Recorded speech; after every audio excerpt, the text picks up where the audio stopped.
श्री हरि के चरणों में नमन।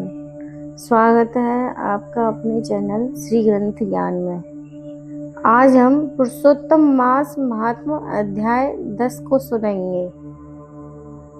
तो जब उस दुखी कन्या ने महर्षि दुर्वासा ऋषि के सामने अपना दुख प्रकट किया, तब दयालु मुनि ने उसके कल्याण के लिए एक अत्यंत गुप्त और महान उपाय बताया।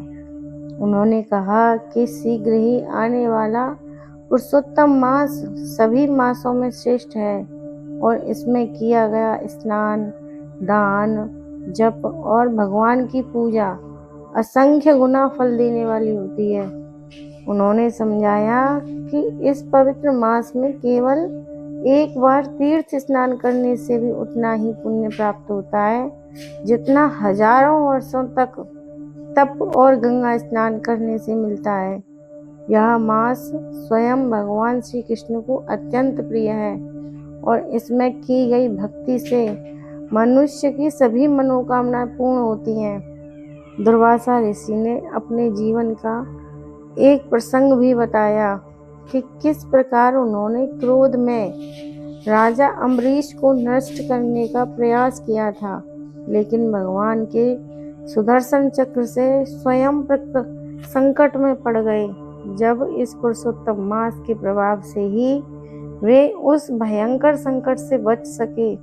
इस प्रकार उन्होंने कन्या को दृढ़ता से इस मास का व्रत करने का उपदेश दिया, लेकिन उस कन्या ने मुनि के वचनों को स्वीकार नहीं किया। उसने तर्क करते हुए कहा कि अन्य मास जैसे कार्तिक, वैशाख आदि भी तो महान है, फिर यह मलमास कैसे श्रेष्ठ हो सकता है। उसने इस मास की महिमा को समझने के बजाय उसका तिरस्कार किया। यह सुनकर दुर्वासा ऋषि अत्यंत क्रोधित हुए। उनके नेत्र लाल हो गए, परंतु करुणा के कारण उन्होंने उसे श्राप नहीं दिया। उन्होंने सोचा कि यह कन्या अज्ञानवश ऐसा कह रही है और अभी इसके पास सही समझ भी नहीं है, इसीलिए उन्होंने केवल इतना कहा कि पुरुषोत्तम मास का अनादर करने का फल उसे अवश्य भोगना पड़ेगा, चाहे इस जन्म में या अगले जन्म में। इसके बाद दुर्वासा ऋषि वहां से चले गए। उनके जाने के बाद कन्या का तेज और सौभाग्य क्षीण होने लगा। तब उसे अपने निर्णय पर विचार आया, लेकिन अब वह अलग मार्ग चुन चुकी थी।